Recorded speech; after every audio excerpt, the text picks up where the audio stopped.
देखो क्लास 12 में प्रोबेबिलिटी अगर बना रहे हैं और अगर इसमें यूनियन इंटरसेक्शन का अगर बात कर रहा है तो यूनियन इंटरसेक्शन में ये एक फॉर्मूला जरूर याद रखना है, A union B is equal to number of A plus number of B minus number of A intersection B.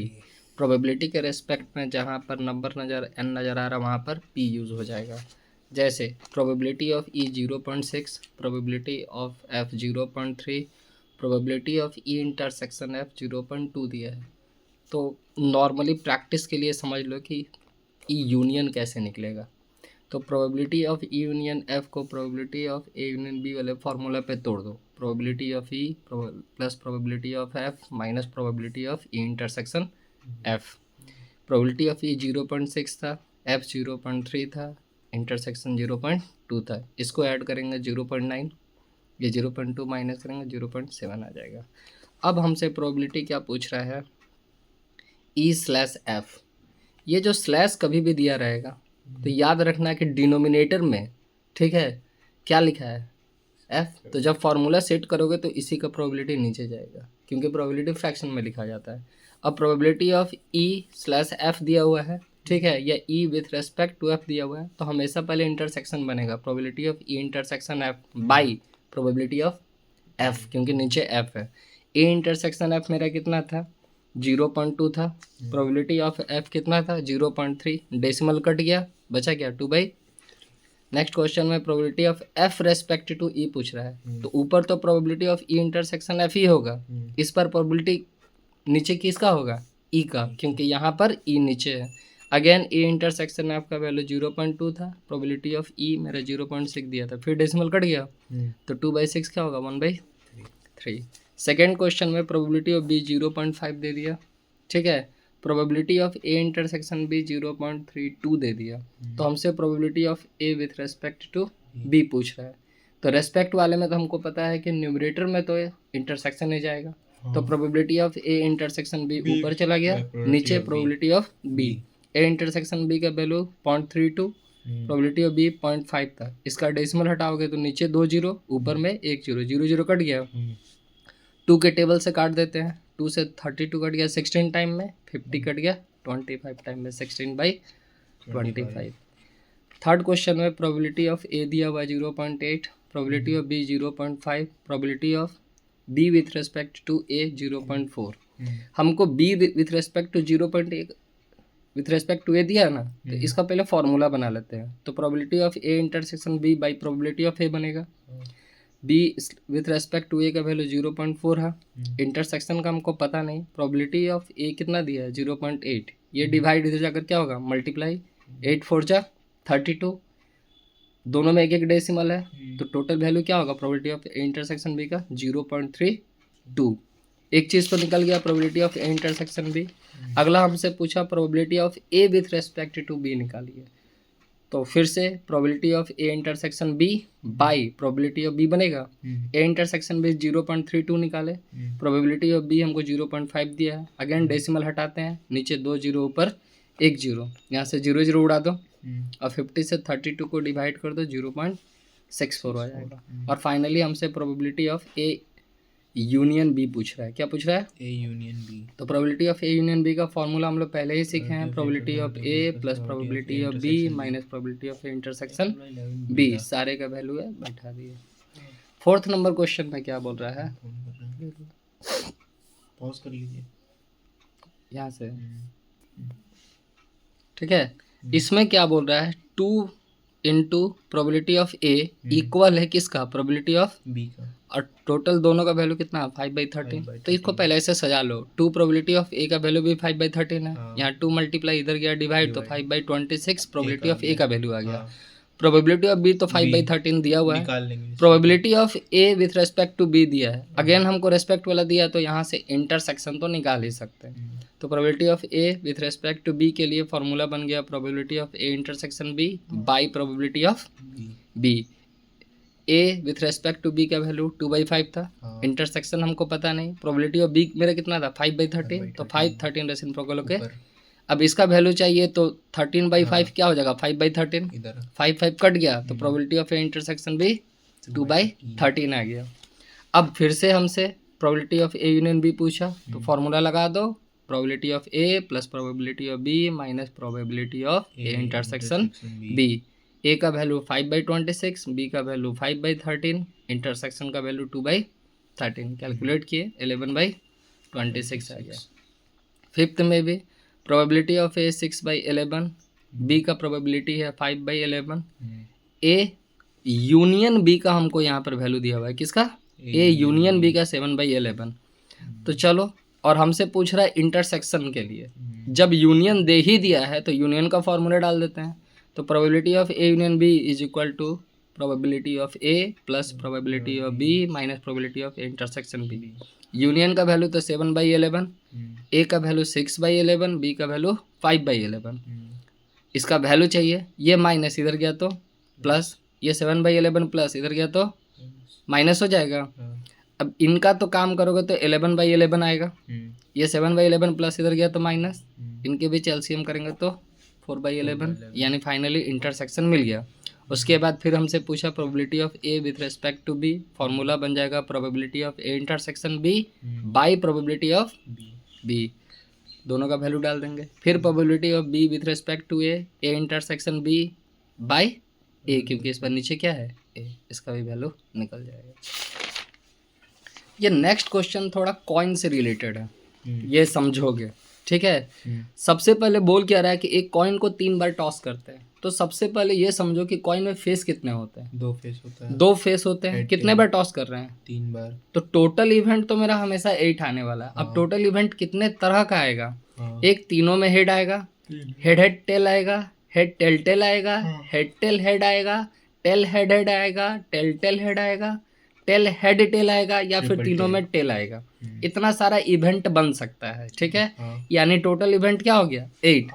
अब इसमें पहला क्वेश्चन हमको ये बोल रहा है कि ई रिप्रेजेंट कर रहा है किसको? हेड ऑन थर्ड टॉस, मतलब हमको हेड आना चाहिए, ठीक है। तो देखो इसमें हेड कहाँ कहाँ आ रहा? थर्ड टॉस में 1 2 3 4 थर्ड टॉस में सर। तो अब थर्ड टॉस करोगे तो देखो एक बार यहाँ पर हेड आ रहा है, एक बार यहाँ पर हेड आ रहा है, एक बार यहाँ पर हेड आ रहा है, एक बार यहाँ पे भी तो हेड आ रहा है। तो ऐसा करके टोटल 4 गो बन गया, ठीक है। उसके बाद एफ के बारे में क्या बोला? हेड आना चाहिए पहला 2 में, पहला 2 टॉस में। तो पहला 2 टॉस में तो 1 2 यही 2 गो बन रहा है, बाकी तो किसी में नहीं बन रहा है। तो मेरा ई का टोटल इवेंट हो गया 4, एफ का टोटल इवेंट हो गया 2। अब इंटरसेक्शन का मतलब क्या होता है? वो इवेंट जो दोनों सेट में हो। दोनों सेट में कौन सा इवेंट सिर्फ नजर आ रहा है? Triple H. तो ई इंटरसेक्शन एफ मेरा कितना हो गया? 1। अब सबका पहले प्रोबेबिलिटी निकालते हैं। अगर ई इंटरसेक्शन एफ का पूछेगा तो real event by total event, जो क्लास 10 में हम लोग फॉर्मूला पढ़े थे। तो ई इंटरसेक्शन एफ का पूछ रहा है तो 1/8, ई एफ का पूछ रहा है तो 2/8 काटोगे तो 1/4, ई का पूछ रहा है तो 4/8 यानी 1/2। अब हमसे क्या पूछ रहा है? ई विथ रेस्पेक्ट टू एफ, तो probability of E intersection F by probability of F चला जाएगा। ई इंटरसेक्शन एफ कितना आया था? 1/8, और एफ तो नीचे है इसलिए रेसिप्रोकल करके 4/1, 1 कट गया, तो 4 से 8 कट गया, कितना? 2 बार में 1/2 आ गया। इसका सेकेंड पार्ट में क्या बोल रहा है? ई रिप्रेजेंट कर रहा है कि कम से कम के गो हेड होना चाहिए? 2 गो हेड, मतलब उनको लो कि मिनिमम 2 हेड होना चाहिए, 2 से ज़्यादा चलेगा, 2 से कम नहीं चलेगा। इसमें 3 हेड है, इसमें 2 हेड है, इसमें भी 2 हेड है, इसमें भी 2 हेड है, 4। तो टोटल 4 इवेंट बन गया। अब ऐप के लिए क्या पूछ रहा है कि मैक्सिमम 2 गो हेड होना चाहिए, यानी 2 से ज़्यादा हेड नहीं ले सकते हैं। इसमें भी 2 हेड है, इसमें भी 2 हेड है, इसमें भी 2 हेड है, बिना हेड चलेगा लेकिन 2 से ज़्यादा नहीं चाहिए। यानी टेल तो हम सारा ले सकते हैं। बोला ना कि हेड 2 से ज़्यादा नहीं होना चाहिए। टेल इसका मतलब है कि टेल रह सकता है, हेड 2 से ज़्यादा नहीं होना चाहिए। तो एफ के को इवेंट बना 7 को। फिर इनके बीच इंटरसेक्शन का मतलब है कि कौन सा चीज़ दोनों में कॉमन है? HST दोनों में है, STH THH, यानी 3 इवेंट बना। तो प्रोबेबिलिटी ऑफ ई बनेगा 4/8, काटोगे तो 1/2।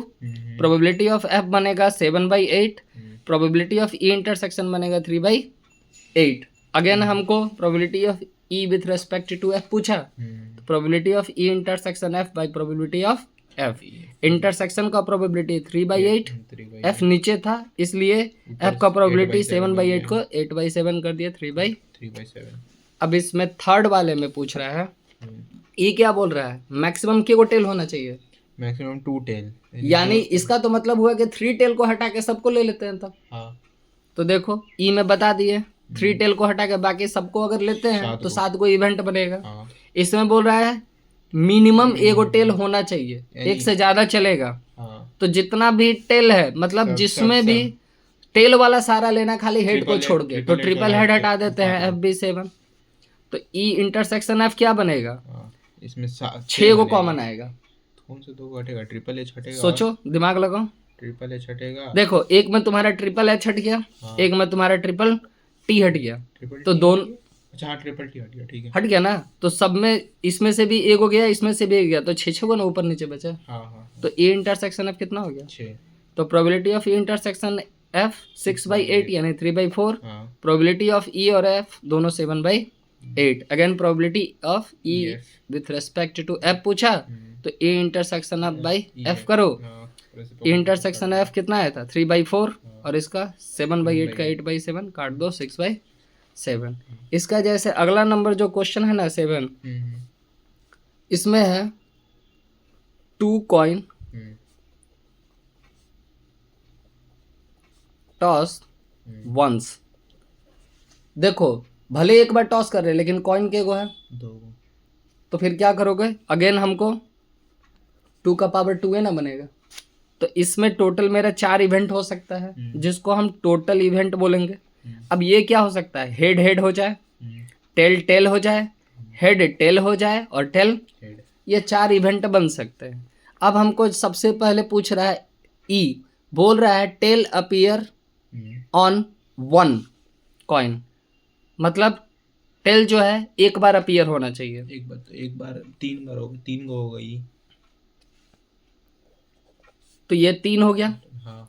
एफ मेरा क्या बोल रहा है, 1 कॉइन शो हेड, ठीक है, एक कॉइन शो हेड, 3 ये भी हो गया ना, तो 3 ये भी हो गया। हाँ। अब अगर हम इसका प्रोबेबिलिटी अगर बनाएंगे तो ई का भी 3/4 और एफ का भी 3/4 बनेगा। इंटरसेक्शन, अब ई इंटरसेक्शन एफ अगर पूछा तो अगर इसमें करते हो ई के हिसाब से चलते हैं तो हमको क्या बोला था, टेल अपीयर होना चाहिए, तो TH बनेगा, HT बनेगा, TT बनेगा, यही ना बनेगा।